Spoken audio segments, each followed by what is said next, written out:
Boa noite a todos. Estamos dando início a mais um estudo junto ao Centro Espírita Diógenes Medeiros. Hoje, dando continuidade à segunda obra de André Luiz, Os Mensageiros. Nós trataremos nessa noite dos capítulos 22, Os que Dormem, e do capítulo 23, Pesadelos. Mas antes da gente dar início aos nossos estudos, como é de costume, eu peço a colaboração de todos que nesse momento elevem os seus pensamentos aonde vocês estiverem. Mentalizem a figura do Mestre Jesus. Um Jesus todo iluminado, feliz, contente, como com certeza ele foi em cada momento que ele esteve aqui junto de nós na Terra. Esse mesmo Mestre, estendendo as suas mãos e das suas mãos saindo jatos de luz. E essas luzes, envolvendo a todo esse ambiente. Essas luzes nos envolvendo, trazendo a paz, trazendo a harmonia e enchendo os nossos corações de muito amor. Mestre, amigo, irmão maior, obrigado, Senhor, por mais essa oportunidade que nos dá de estarmos aqui estudando um pouco mais sobre a tua doutrina, Senhor, sobre os teus ensinamentos. Que nós possamos atingir aos teus objetivos, Senhor. E agradecemos e pedimos a colaboração da espiritualidade superior, nos intuindo, nos inspirando durante todo esse estudo. E é em teu nome, Senhor, em nome desses irmãos abnegados que nunca nos abandonam, que nós damos por iniciado a mais o estudo dessa noite. Que assim seja, graças a Deus. Então, irmãos, nós vamos estudar na noite de hoje, né, do capítulo 22 e 23, os mensageiros. Eu gosto sempre de frisar, né, que foi dado a liberdade para cada expositor expor os temas conforme o seu desejo. Então, alguns expositores leem, vão comentando. Eu gosto de ler o capítulo e pegar alguns tópicos, né, e a gente discutir somente esses tópicos. Então, no meu caso, seria importante também ler esses capítulos, né, depois do estudo, para que possa ter uma compreensão maior ou entender melhor alguma coisa que só pegando os trechos não compreendem, né? Também estamos à disposição, tendo dúvida, é só fazer algum questionamento lá depois no Face, né? Que a gente busca responder se alguma coisa não ficou tão clara assim. Então vamos lá na questão dos os que dormem.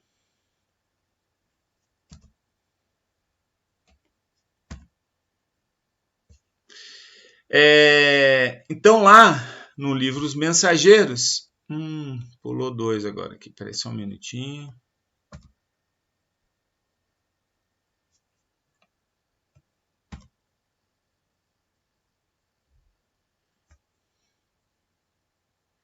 Peraí, gente, que voltou. Só que agora eu me perdi aqui.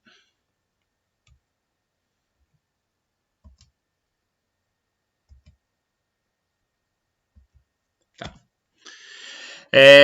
Sem que eu pudesse explicar o fenômeno, as luzes diminuíam progressivamente. O que teria acontecido? Vicente e eu nos entreolhamos, assustados. Alfredo e Aniceto e os demais, todavia, caminhavam sem surpresa. A serenidade deles tranquilizava-me o íntimo, embora o espanto insofreável. Então, só para a gente entender o contexto, André Luiz, né, junto com o Vicente e com o Alfredo e Aniceto, eles estão indo conhecer uma colônia, né, onde ficavam espíritos em tratamento, né? Então, nesse momento, André Luiz ele vai descrevendo isso, que ele está indo para esse local e que progressivamente ele vai, é como se fosse ficando mais escuro, né?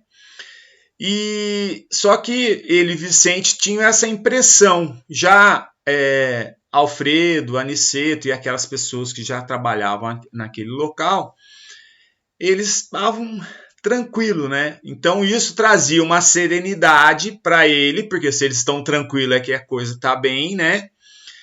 Mas de uma certa forma ele se sentia incomodado com aquela situação, né?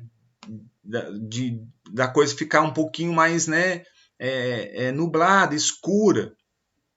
Então, gente, eu gosto de tocar muito nessa tecla, né, de que essas impressões são impressões de André Luiz. Então, é o que ele está sentindo. E hoje, né, ontem, na verdade, quando eu estava fazendo o estudo, repassando o estudo, ainda me veio uma outra ideia, né, vamos assim dizer, um complemento para isso que eu estou dizendo, que então tem a impressão de André Luiz passa esse sentimento para Chico, né, e Chico escreve, então ainda sempre tem, né, pode ser o melhor médium é aquele que interfere o menos possível na comunicação, mas toda comunicação tem um quê do médium. Então, os melhores médios são aqueles que conseguem aquilo que lhe é trazido pelo espírito, mas também tem a impressão daquele sentimento, né? Daquilo que o André Luiz vai passando para Chico. Então, essa é a impressão de André Luiz, que vai chegando nesse pavilhão e ele vai sentindo que parece que vai ficando mais escuro. Então, gente, a gente tem que entender uma coisa, que enxergar, né, a visão, ela é uma ação física. Quando você desencarna, né, você está lá, seu espírito está lá com o perispírito. Então, o enxergar para o espírito, através do seu perispírito, é uma coisa de 360 graus, né? Você tem uma percepção de um todo. Nós temos a percepção da visão. Então, eu tenho uma visão periférica aqui de 180 graus. Se eu olhar para frente, eu consigo ainda ver a minha mão aqui, eu consigo ver aqui. Eu já não consigo ver mais para trás, né? O espírito tem uma visão ampla. Então, ou seja, o olho, ele enxerga porque ele recebe a luz que é refletida nos objetos. O espírito, né, apesar da gente conscientemente, né, ou inconscientemente, ao despertar no mundo espiritual, o nosso perispírito normalmente mantém a última forma, né, da encarnação. E é uma coisa assim... inconsciente, por quê? Porque se você encontra um outro espírito que você conheceu em encarnações passadas, automaticamente o seu psiquismo já vai mudar a sua forma e essa pessoa vai te ver, né, como você era em 2 ou 3 ou 4 ou uma encarnação anterior àquela que você tem. Mas, né, então isso a gente está falando de espíritos um pouquinho mais evoluídos, né, que tem essa flexibilização. Nós, né, então a gente pode colocar aí no caso o André Luiz, porque o André Luiz também ele está ali, espírito de terceira ordem, que está começando a reaprender. Então o psiquismo traz sempre a forma, né, da última encarnação. Então, André Luiz, então, o olho ele vê a reflexão da luz no objeto que a gente enxerga. O espírito não tem isso, mas ele tem essa sensação. E quando ele entra no pavilhão, lá ele fala assim, ó, lá dentro as sombras se fizeram mais densas. Então era mais escuro. Então a gente tem que entender que isso é um sentimento puramente fluídico. Foi um sentimento dele. Não é que as luzes... Ele estava num ambiente bom, né? Vibracionalmente bom. Então, quando ele vai chegando perto desse pavilhão, o ambiente é um ambiente mais carregado, né? Então, a gente vai ver lá que tem mais de 2.000 espíritos lá nesse pavilhão, espíritos que estão em tratamentos, espíritos, né, atormentados. Então, o ambiente, né, fluídico era um ambiente mais denso e como André Luiz não consegue, então é uma coisa fluídica. Então, como o André Luiz, né, ele não consegue ainda sobrepor o seu pensamento a esses fluidos, ou seja, André Luiz ele ainda estava muito ligado ainda à matéria, às percepções materiais ainda, ele ainda não estava, ele não tinha ainda conseguido se desvencilhar totalmente da questão da matéria. Então, por isso que o Alfredo, o Aniceto, que são espíritos já um pouco mais evoluídos, eles estão um pouquinho, então eles não sentem aquela mesma vibração, porque eles estão lá presencialmente, mas os seus pensamentos estão em luzes. Tem uma passagem do Padre Vieira, né, em seus sermões. Então, Padre Vieira, que era católico, né, mas ele escreve uma coisa nos seus sermões que eu sempre coloco nas minhas palestras, que é o seguinte: estar com Jesus em qualquer lugar, mesmo que no inferno, é estar no paraíso. Então, olha só a visão que o Padre Vieira traz. Então, estar fisicamente em qualquer lugar que seja, mesmo que seja no inferno, ele pode estar no inferno fisicamente. Mas se o meu pensamento está com Jesus, está com Cristo, aonde eu estiver, eu estou no paraíso. Por quê? Porque aquilo não me afeta, né? Então, por exemplo, Alfredo, Aniceto já estavam num patamar de pensamento superior que aquilo não afetava. Então, eles não viam a mesma densidão que Vicente e que André Luiz sentiam. Então, vamos colocar isso no nosso dia a dia. Então, a gente normalmente às vezes acorda meio mal-humorado, fala, puta, hoje o dia parece que tá meio cinza para mim. Então, às vezes tá um sol de lascar lá fora, mas internamente você não tá bem, parece bom, né? Sabe quando a gente entra num ambiente, que aquele ambiente é pesado, né? Qual que é o sentimento que a gente sente?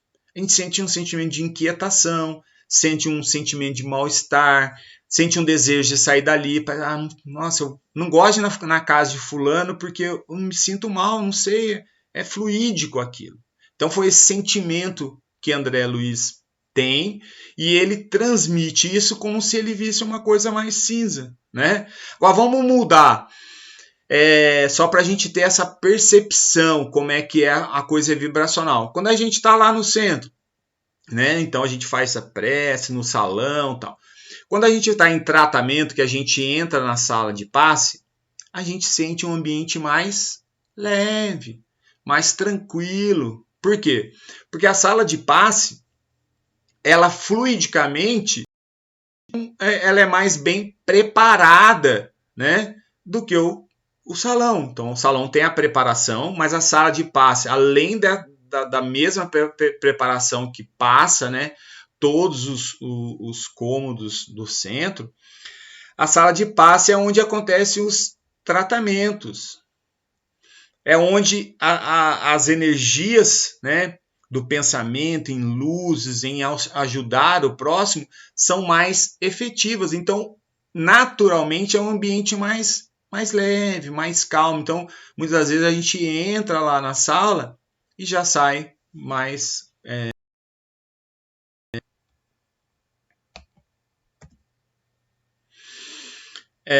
então, a gente vai perceber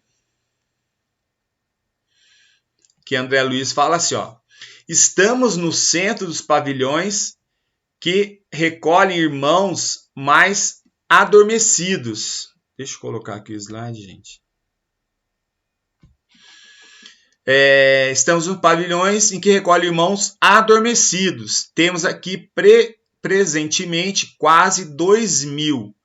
Vi extensas, daí eu pulei ali um pedaço, né? Ele vê extensas fileiras de leitos ao rés do chão, ocupados todo por pessoas mergulhadas em um profundo sono. Então, esses são os que dormem, né? Então, Anacleto explica para ele: sim, André, este sono é verdadeiramente avançada imagem da morte, porque André Luiz faz um questionamento. Nossa, seria a morte da morte, porque esses espíritos estão aí, parece que estão mortos, mas eles já estão mortos, né? Então parecem que ele está morto. Na verdade, gente, a morte é uma ilusão, né? Porque o espírito, ele é imortal, ele vive, a vida, ela é contínua. Estamos encarnados algumas vezes, em outras desencarnados. Encarnados, desencarnados. Então não existe morte e vida, existe a vida. Existe uma fase em que nós estamos encarnados e existe uma fase que nós estamos desencarnados. Né? Agora, esses espíritos, apesar de estar desencarnados, eles estão, né, como se num sono. A gente... eu vou comentar aqui mais para frente. Então, são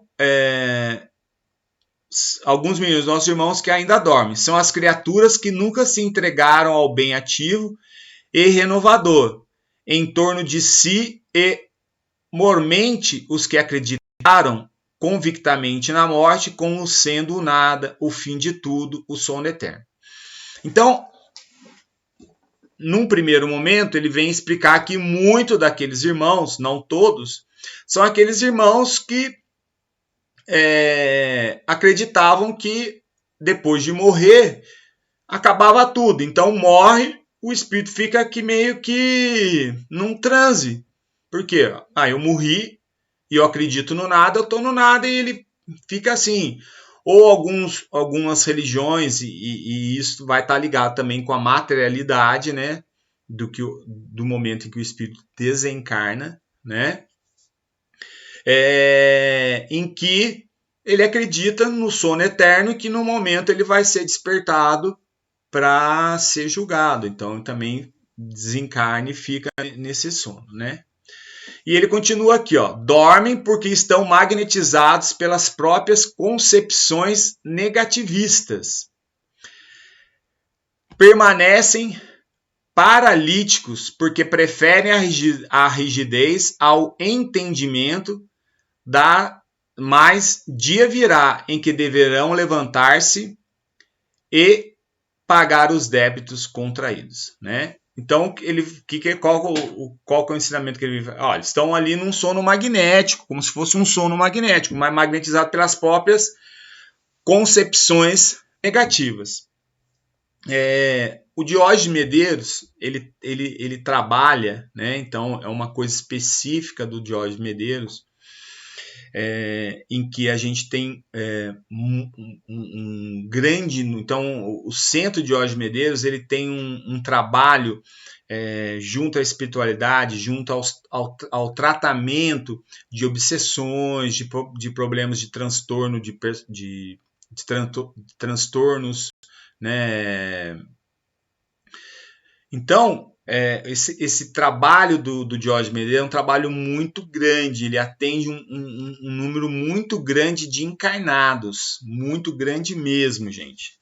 Para vocês terem uma ideia, antes da pandemia, né, hoje a gente trabalha mais ou menos, mas antes da pandemia a gente estava trabalhando com 15 trabalhos e cada trabalho atendia em média 20 e poucos casos, ou seja, 20 e poucas pessoas que passaram pela sala de orientação procurando ajuda, né?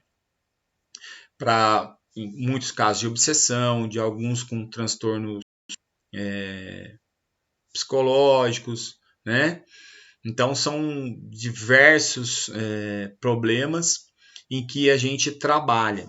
Então é um trabalho muito extenso e você não consegue, em alguns momentos, atender esses irmãos, né, que são acolhidos lá na casa. Então, esses irmãos, o Diógenes ele trabalha com o que a gente chama de sono magnético. Então, mais ou menos, esses espíritos eles ficam nesse sono magnético, mas esse sono magnético serve para ele repensar. Então, esses espíritos eles são recebidos pelo médium, ele sofre um choque anímico, então ele sente, né, um choque anímico, ou seja, um choque físico, né, fluidicamente falando, então ele entra em sintonia com o médium, ele tem essa sensação, né, anímica da vida, e isso ajuda ele no seu despertar, né? Ele ajuda isso no seu despertar. Eu sempre falo também que às vezes esse espírito ele chega meio adormecido e ele já volta para o sono. Então ele tem esse choque anímico, mas ele sempre fala alguma coisa e nós como dirigentes sempre falamos alguma coisa para esse espírito também. E o sentimento de amor, de carinho, de acolhimento que aquele médium passa para ele, aquelas palavras que a gente fala como dirigente para aquele espírito, também servem para dar um alento para que quando eles voltem, né, para esse sono magnético, apesar deles, a gente vai falar lá na frente, eles ficarem ali num looping, né, pensando naquilo. Então, se a pessoa tem ódio do outro, ela fica ali remoendo aquele ódio, né? Mas ela tem ela ouve a palavra perdão, ela ouve a palavra perdão, ela ouve a palavra amor, ela ouve a palavra que é momento de se libertar, ela ouve a palavra, olha, essa é a sua chance. Então isso vai meio que quebrando aquela monoideia, e o espírito chega no momento que como ele fala aqui, né? Mas virá o dia em que deverão levantar-se e pagar os débitos contraídos. Então eles vão levantar, né? E vão pagar os débitos que eles têm, né? Daí ele fala ali, ó, eles dormem porque não acreditam na vida após a morte. Então, alguns, né? Ou porque esperam a hora do juízo final, ou passar a vida pensando no nada. Então só que como é que nós podemos também fazer uma reflexão dos que dormem? Será que nós também, como espíritos encarnados, nós também não estamos dormindo, né? No que nós acreditamos? Não estamos nós também dormindo, né? Será que a gente já despertou para as coisas espirituais? Então eu fui busquei uma palestra.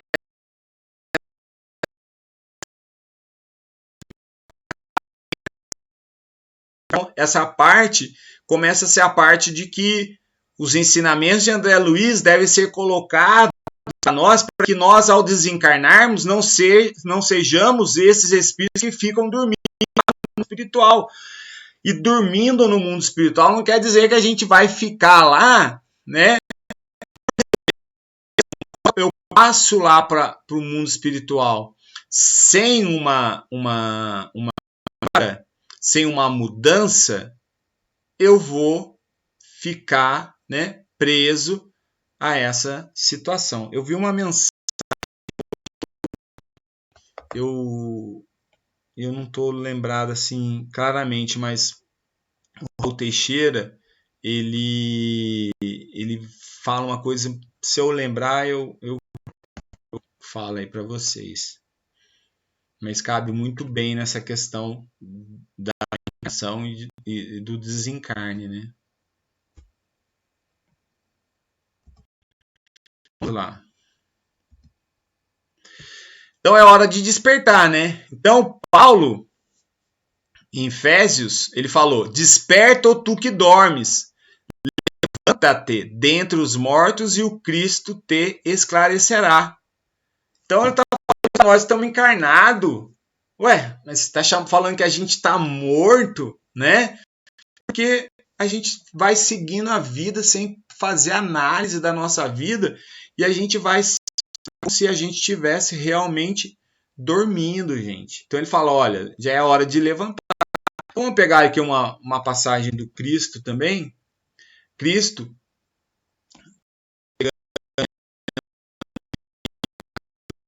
preso, né? Então ele sai para fazer quando ele volta, os discípulos estão dormindo lá. Essa aqui é a passagem de Lucas 22, 45. Quando se levantou da oração e voltou aos discípulos,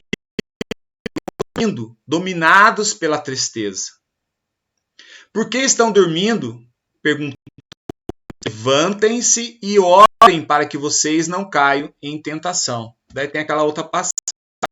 Vigiem e orem para que não caiam em tentação. O espírito está pronto, né? Então, olha só, não é que eles estavam dormindo fisicamente, Jesus estava dormindo fisicamente. Não, mas Jesus falou, olha, tá chegando a minha hora, né? Chegando a minha hora. Então ele sai lá para fazer a prece e voltam, eles estavam dominados pelo medo. Então, quer dizer, Jesus, poxa, e todos os ensinamentos que eu deixei para vocês, ensinamentos. Então, ou seja, faltava o despertar para eles, né?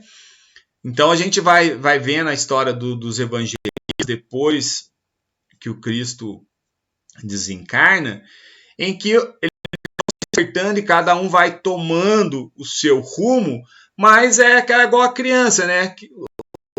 Sempre que o pai está fazendo tudo, a coisa fica fácil. Mas olha, agora é por sua conta. Então, quer dizer, fica meio com medo. Mas daí, Jesus, por que vocês estão dormindo? Orem para que vocês não caiam.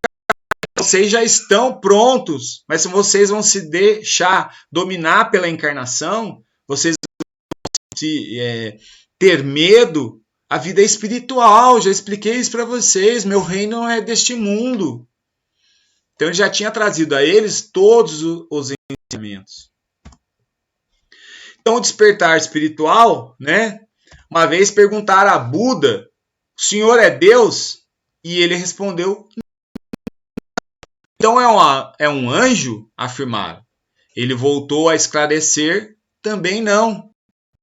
E por que é tão nobre, tão puro e fulgurante? Indagaram. Daí ele calmamente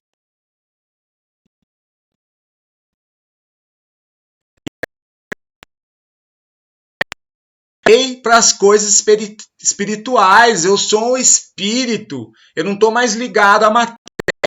A partir do momento que eu não estou mais ligado à matéria, eu sou uma pessoa desperta. Né? Então, o Raul Teixeira está me voltando aqui a lembrança.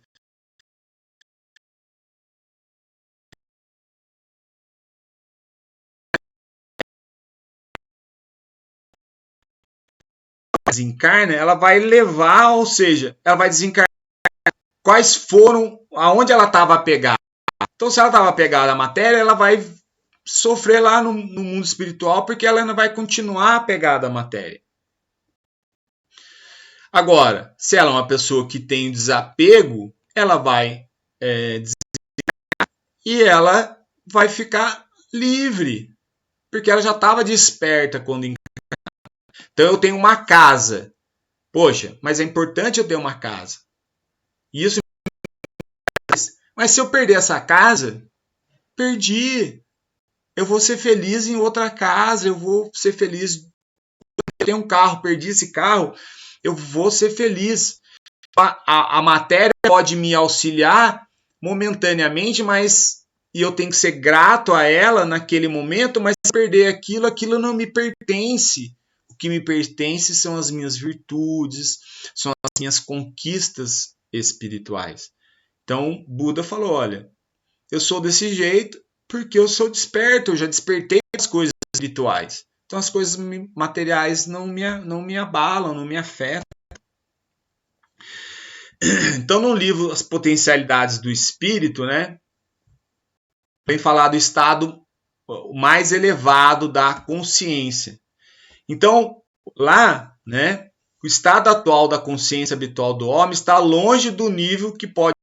Então, ou seja, A grande 99,99% dos espíritos de terceira ordem que vivem no mundo de provas e expiações, nós estamos ainda muito longe nesse estado de consciência espiritual que a gente pode alcançar. Então a gente está preso ainda à matéria. Então ele vem lá e fala assim, ó, nós vivemos num mundo de ilusão, de criações fantasiosas, o que ocasiona perigo para si mesmo e para os outros. Então, a gente acha que nós somos donos dos nossos filhos, que a gente é dono da nossa esposa, ou a nossa esposa acha que é dona da...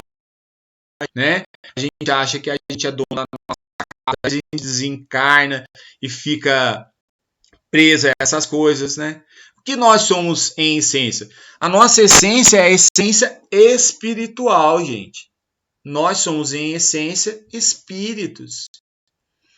Então, tudo que está aqui da matéria serve para nos auxiliar que nós possamos evoluir. Mas a nossa essência é a essência espiritual. Quantas vezes, ao acordar, nós agradecemos ao Pai pela oportunidade de estar encarnado para que nós possamos o nosso espírito. Quantas vezes a gente lembra durante o dia que nós somos espíritos? Qualquer ação que a gente for fazer, e se a gente lembrar, né, que nós, primeiramente, que nós somos espíritos e não e não matéria, a gente já começaria a ter uma visão diferente das coisas. Até quando a gente fosse assinar um contrato. Né? Então, eu preciso disso mesmo? Não. Isso vai me ajudar? Não vai. Né? Então, fazer uma análise. Então, o autoconhecimento é buscar esse estado da consciência mais elevado. Então, a Sueli Caldas, ela traz lá, né? Ela vem falar do Peter, né? Opensky, que narra uma passagem de Guderfer, que ele fala assim: qual é a coisa mais importante que notamos durante a auto-observação? Então ele está dando uma aula, né? E ele perguntou: qual que é a coisa mais importante quando a gente vê a auto-observação? E daí nenhum aluno dele responde de maneira, né, satisfatória. Então ele fala assim, ó, nenhum de vocês se lembra de vocês mesmos. Quando a gente faz uma autoanálise, a gente não pensa na gente, a gente fica pensando ou colocando a culpa nos outros, mas a gente não pensa em nós mesmos. Daí ele continua, vocês não se sentem a si mesmos, a fim de realmente se observar, o indivíduo deve, antes do mais nada, lembrar-se de si mesmo. Por isso, questão, né? Tem no Livro dos Espíritos, tem lá no Evangelho, o autoconhecimento é tão importante. Então ele fala de 4 estágios, né? O Gunder Schiff, ele fala em 4 estados da consciência. Então é importante a gente trazer isso, né? Ele era um filósofo, mas isso cabe muito bem dentro da doutrina espírita, ao ponto em que ele vem falar que o sono é um estado passivo do homem, passa a maior parte da vida, ou seja, nós não estamos acordados, nós não estamos despertos espiritualmente. Nós estamos... Por quê? Porque as nossas ações, todas as nossas ações diárias, a cada momento, elas não têm uma finalidade espiritual, ela tem só uma finalidade material. Então, se eu passo o dia inteiro, a vida toda, pensando só na matéria, eu estou num sono espiritual. Então, é bom a gente trazer o exemplo de Paulo, porque o Paulo ele passa por esses 4 estágios, né, da consciência. É lógico que nós estamos falando de Paulo de Tarso, que era um espírito preparado, era um espírito... Mas ele passou pelo sono, né? Quando que ele passou pelo sono? Paulo, na verdade, se chamava Saulo, né? Saulo de Tarso. Ele era judeu. ele era fariseu e era aqueles fariseu lá, né? Seguidor ao pé da letra mesmo. Ele teve uma educação privilegiada, né? Então, naquela época, não eram todas as pessoas que tinham uma educação. Ele teve uma educação privilegiada. Ele estudou com o Gamaliel, que era, né, um dos maiores conhecedores da época lá, das leis. Tinha um cabedal de conhecimento muito grande. Então, ele teve todo esse cabedal de conhecimento, mas ele estava num sono. Então, ele foi um dos mais ativos perseguidores do Cristo. Então ele foi contra os cristãos, perseguia, matava os cristãos, levava para ser condenado e era ali. Então olha só, ele tinha toda uma potencialidade dentro dele, como todos nós temos as potencialidades dentro da gente, mas essas potencialidades que ele trazia estava ligada ali à matéria, ao pé da letra ali dos estudos ali. Daí tem um estado desperto da consciência. É neste momento, né, que os homens passam para uma outra parte das suas vidas. Então é um momento em que há um start, há um momento em que ele se desperta. Então vamos pegar o exemplo de Pedro. Pedro era aquele um que só levava a pancada do Cristo, né? Pancada assim no bom sentido, gente. Então, por quê? Porque o Cristo toda hora estava ensinando alguma coisa para o Pedro. Mas Pedro é aquele um cabeça dura, aquele um que era meio possessivo com o Cristo, né? Ele sabia que ele seria a pedra angular da igreja do Cristo. Então, Cristo via nele potencialidades. Pedro foi aquele um que quando Jesus falou, olha, tá chegando a minha hora, Pedro falou assim, Cristo, vamos ficar aqui então, né? Tinha acabado de fazer a transfiguração, vamos fazer as barracas nossas, por que você vai voltar? Daí ele falou assim, afastai de mim, Satanás. Ou seja, olha, por que você está me tentando? Olha o que você está falando, faz parte da lei isso, né? Eu te ensinei coisas espirituais, a matéria não é importante. Então a gente percebe que Pedro ainda não tinha tido o start naquele momento. Pedro chega antes de Cristo ser levado lá à cruz, né? Pedro fala que eu vou ficar com você até o último momento. Daí ele falou assim, Pedro, antes que o galo cante, você vai me negar 3 vezes. E assim foi. Pedro estava lá seguindo Jesus de longe. Olha, aquele lá seguia. Não, eu não. Primeira vez. Nossa, esse aqui não é o seguidor do Cristo. Não, eu não sou.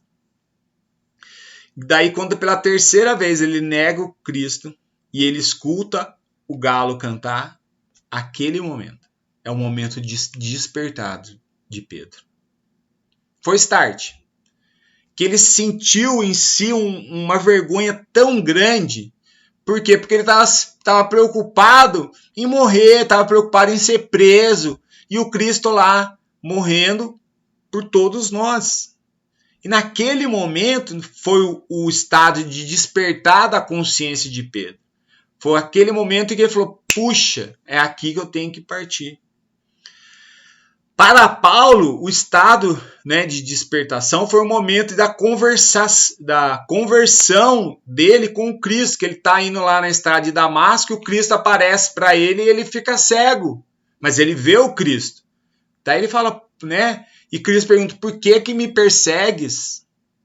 Naquele momento ele percebe que ele, ou seja, todo aquele cabedal de conhecimento filosófico, né, de educação que ele tem, ele fala, poxa, eu estou no caminho errado, eu estou perseguindo o cara que eu tenho que... Ele é o cara.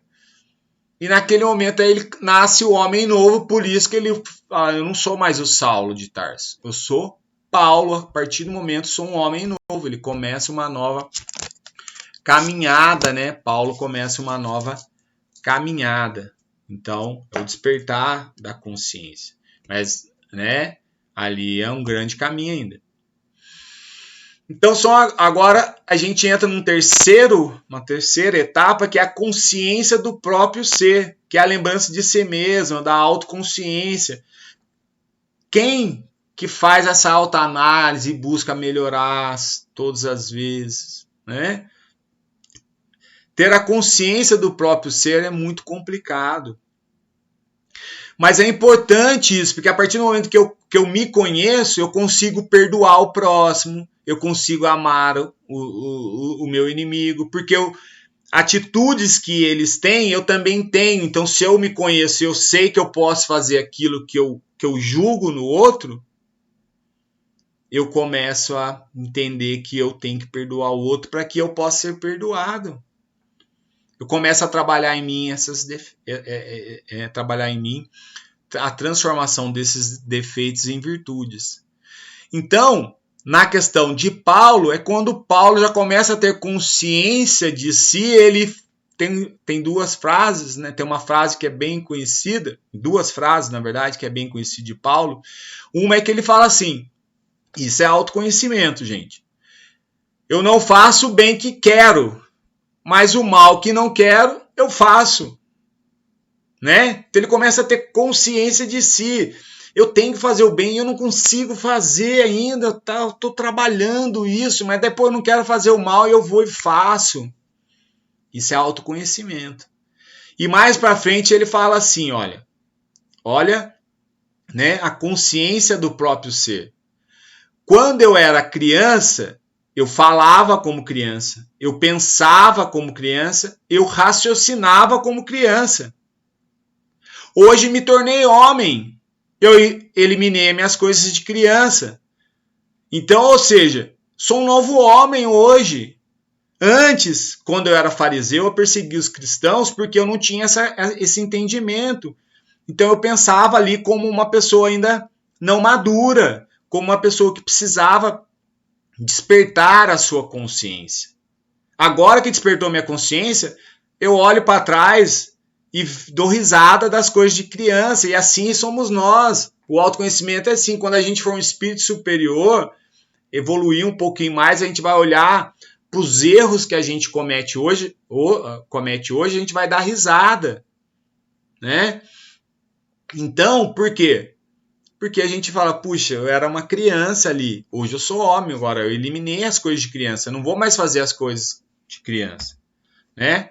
E o estado objetivo da consciência é aquele estado dos bons espíritos para cima, né? Então, nesse, o homem pode ver as coisas como realmente são, também chamado de uma consciência cósmica, né? Então, nesse momento, é aquele momento em que Paulo tem a grande percepção que, assim, não sou eu que vive em mim, mas o Cristo que vive em mim. Então, ou seja, ele saiu ali ele está no estado objetivo de tão grande consciência que ele e o Cristo estavam tendo um mesmo pensamento, né? Agora, ele não era o Cristo. Da mesma forma que tem uma passagem do Cristo que o Cristo fala, eu e o Pai somos um só, estado objetivo da consciência. Chegou num patamar, Jesus já estava num patamar tal que ele e o Pai eram só. Os meus pensamentos são todos direcionados às leis do Pai, né? Por isso que o Cristo está lá na cruz, ele olha lá para todo mundo que está lá embaixo e fala, Pai, perdoa o que fazem, eles não sabem o que estão fazendo.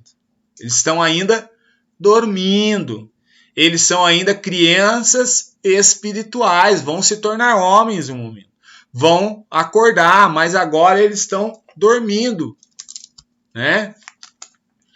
Então, como eles estão dormindo, eles vão, né, se despertar.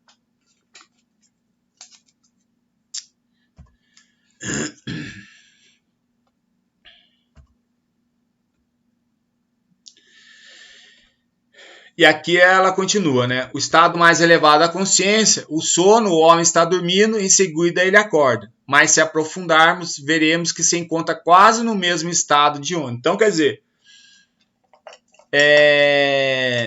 como, eu gosto de dar um exemplo assim, sabe quando a gente está com muito sono e alguém acorda a gente, né?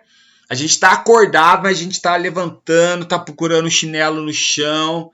A gente olha-se para a cama, a gente não sabe aonde a gente está. É esse sentimento desse sono. O homem está dormindo. Ele acorda, mas ele ainda, se a gente aprofundar, ele ainda está dormindo. Ele é um sonâmbulo. Ele não tem consciência de si, ela fala aqui. É uma máquina, não vê o mundo real, vive no sono, né?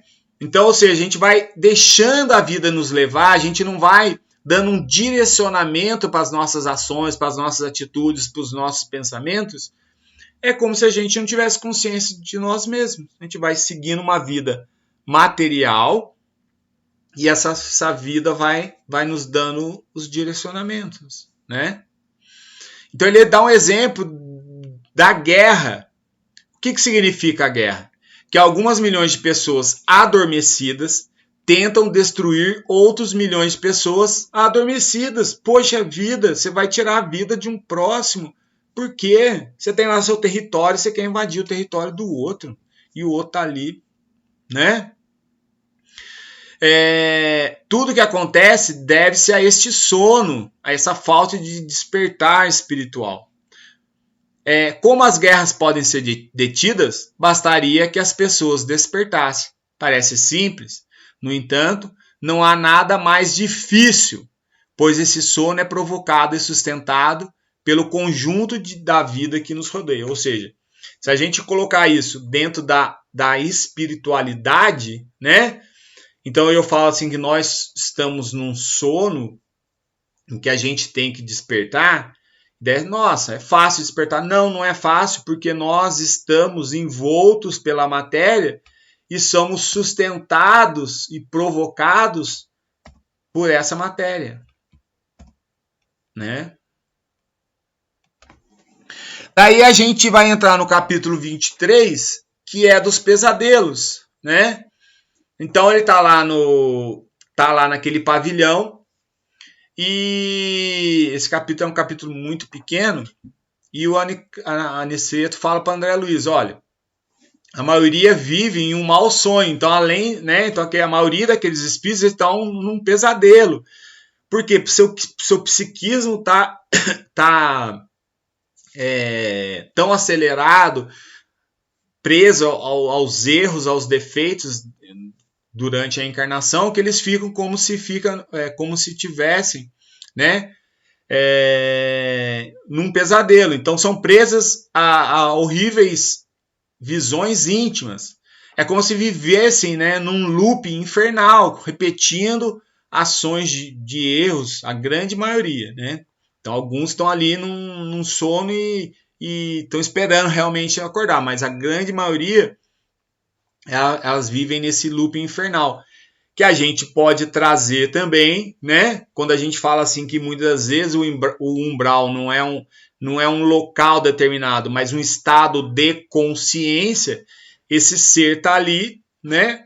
Esse ser está ali e ele fica ali remoendo os seus pensamentos. Na palestra minha que eu fiz no Nosso Lar, eu falei, né, num determinado momento, que de repente André Luiz poderia já estar em Nosso Lar, né, mas os seus pensamentos estavam numa zona, né, ou seja, com presa a visões íntimas terríveis. Então ele já estava lá no Nosso Lar, mas ele, né, diferente do Padre Vieira que falou, estar com Jesus em qualquer lugar, mesmo que no inferno, é estar no paraíso. Então, o contrário, né? Estar perturbado em qualquer lugar, mesmo que eu esteja no paraíso, eu vou estar numa zona de perturbação, porque, né? É um estado do meu psiquismo lá em que eu fico remoendo, repensando aquelas atitudes erradas que eu tive, que é importante para o despertar do espírito, né?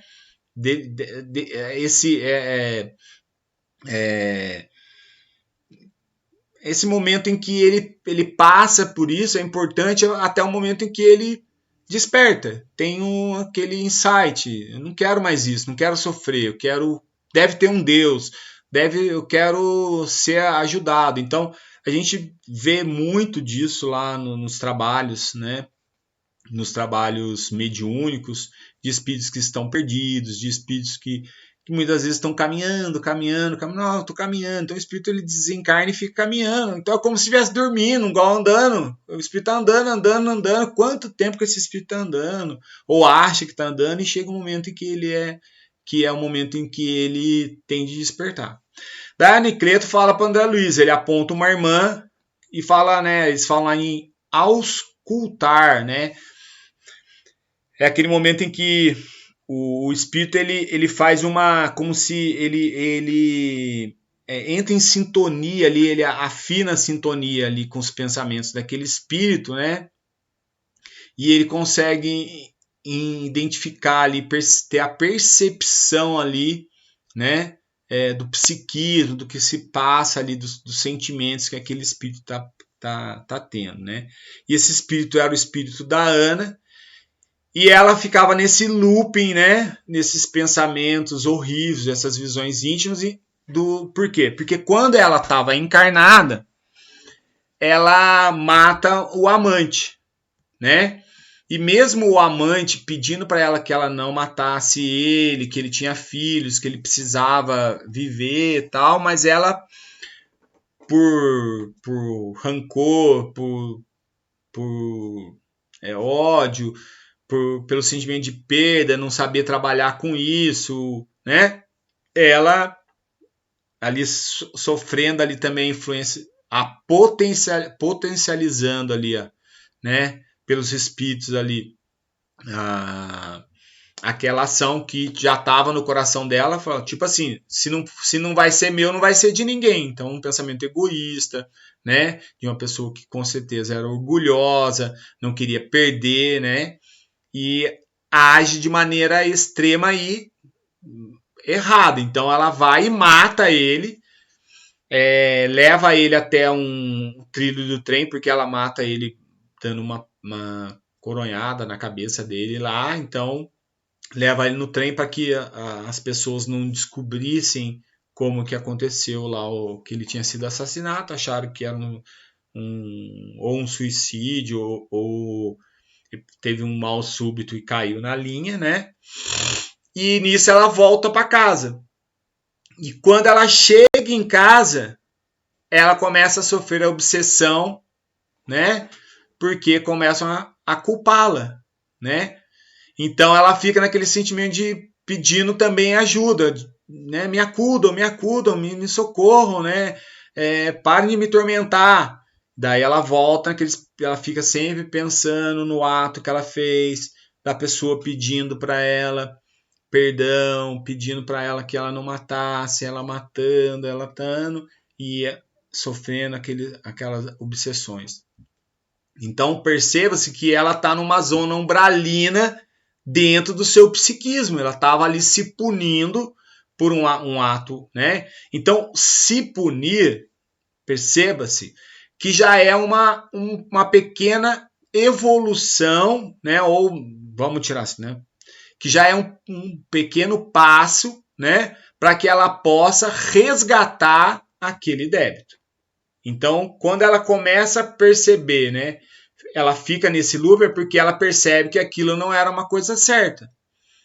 Que aquilo que ela fez não era correto. Então, ela começa a sofrer com aquela situação até o momento que, como ele falou, uma hora vai despertar e vai ter que resgatar aquilo. E daí André se sente comovido, pensa nela como uma irmã que é filha do mesmo pai, porque todos nós somos irmãos, filhos do mesmo pai, né? E André tem esse sentimento por ela, ele sente pena dela naquele momento e ele busca acolhê-la naquele momento. Então, voltando lá, quando eu falei lá do Diógenes Medeiros, dos trabalhos do Diógenes Medeiros, desses espíritos que ficam nesse sono magnético, que é muito grande a quantidade de espíritos, né? Então, esses espíritos, quando eles vêm, quando eles são acolhidos pelo médium, mesmo que sejam 10 segundos ali, é muito rápido a passagem, mas eles sentem ali o choque anímico, ou seja, o princípio vital, né, dá um up no espírito e ele tem a percepção do amor que aquele médium passa para ele, da compreensão daquele médium. Ele tem a percepção do que o dirigente fala, que fala em perdão, que fala que ele vai ter uma nova chance, que fala que é o momento dele despertar. Então, quando ele volta para esse sono magnético, ele fica ainda naquele loop, mas aquilo ele vai começando a fazer reflexões, né? Então vai chegar um momento em que ele vai falar, por que eu fiz isso? A Ana vai chegar um momento em que ela vai parar, né? Que ela está lá nos seus pensamentos perturbadores, mas vai chegar um momento em que ela vai parar e falar assim, por que eu fiz isso? Será que eu poderia ter feito diferente? Por que eu não fiz diferente? Então, o momento em que ela começa a se desvencilhar, é o momento em que ela pode, né? Em que ela vai ter que resgatar aquela atitude. Daí Anacleto esclarece para André que o auxílio que ele deu à irmã com os bons pensamentos de amor foi muito importante. Então é o choque anímico, né? A gente pode até esse bom pensamento, igual ele fala lá em sopro, lá não é que é um novo método de passe, né? Então a percepção de André é que era um sopro, porque de repente ele viu quando a pessoa falou alguma coisa, ele, né? Então tem essa percepção de um jato de luz, é como se fosse um sopro de luz. Então, ou seja, aqueles bons pensamentos que André tem por Ana naquele momento, é como se fluidicamente ela fosse abraçada fluidicamente, e aquele sentimento de amor ela acolhe ela, transforma, vai ajudar na transformação dessa irmã. E é o que faz aqueles espíritos, né? É esclarecido que eles não têm condição de atender os 2.000 espíritos.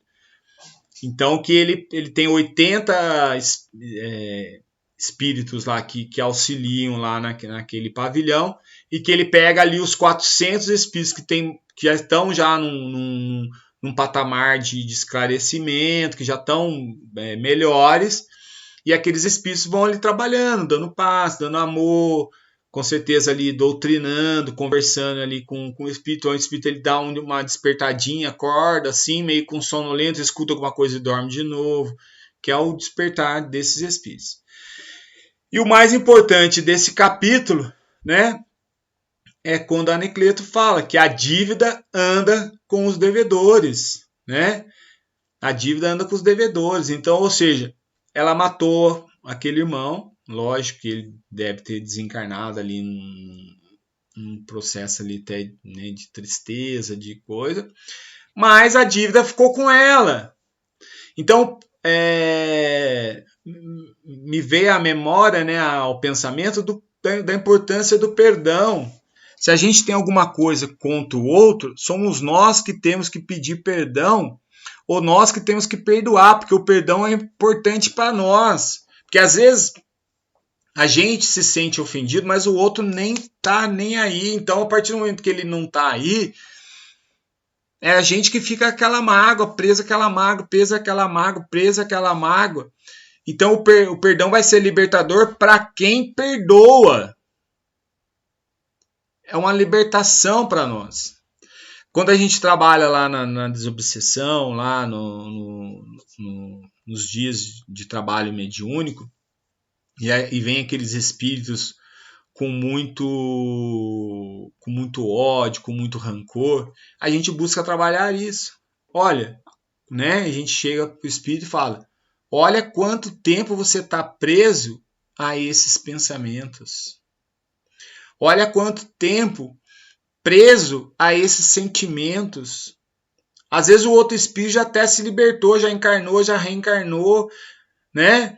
Já desencarnou, encarnou de novo, já evoluiu e ele ainda está preso àquele sentimento. Então o perdão não é que você vai passar o pano no erro que o outro fez, porque a justiça divina, ela não falha. Mas não é você que tem que cobrar isso, porque a justiça divina não falha. Ela né? Todo mundo que erra vai ter que pagar seu erro, vai ter que resgatar. Mas a partir do momento que você perdoa, você não está perdoando o outro, você está trazendo alívio para si. Você que está se libertando, você que está quebrando as correntes que te prendiam àquela situação. E assim, gente, nós ficamos, né, com o final do capítulo 23. Quero agradecer a todos que me ouviram e pedir, né, nesse momento que nós elevemos o pensamento em agradecimentos ao Pai, aos irmãos espirituais, coordenadores e dirigentes desse trabalho que estiveram junto a nós durante todo esse estudo, nos intuindo, nos inspirando, e que a tua luz, Senhor, se faça presente em nossos corações, hoje e sempre. Boa noite a todos, fiquem com Deus.